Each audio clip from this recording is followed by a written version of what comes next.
ये घटना उस वक्त की है जब श्री राम लंका विजय करके अयोध्या लौट आते हैं और अयोध्या के राजा बन जाते हैं। एक दिन यम देवता कोई महत्वपूर्ण चर्चा करने श्री राम के पास आते हैं।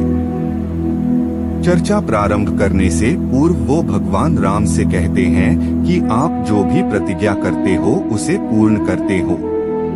मैं भी आपसे एक वचन मांगता हूँ कि जब तक मेरे और आपके बीच वार्तालाप चले तो हमारे बीच कोई नहीं आएगा, और जो आएगा उसको आपको मृत्युदंड देना पड़ेगा। भगवान राम यम को वचन दे देते हैं।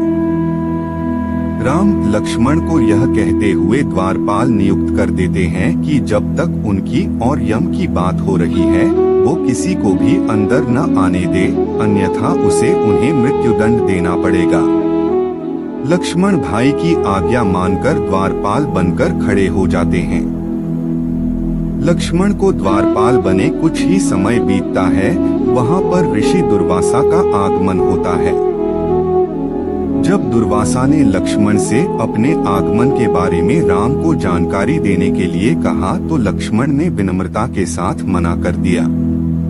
इस पर दुर्वासा क्रोधित हो गए तथा उन्होंने संपूर्ण अयोध्या को श्राप देने की बात कही।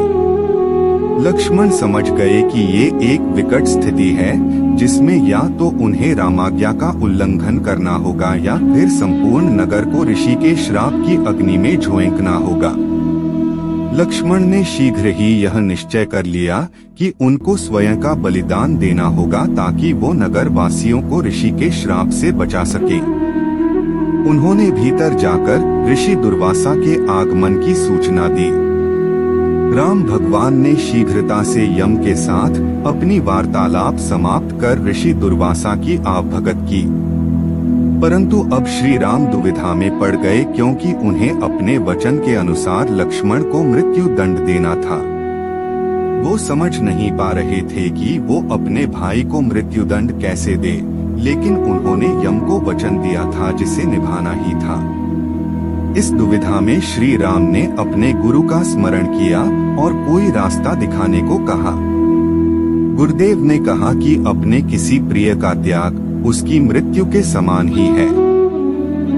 अतः तुम अपने वचन का पालन करने के लिए लक्ष्मण का त्याग कर दो।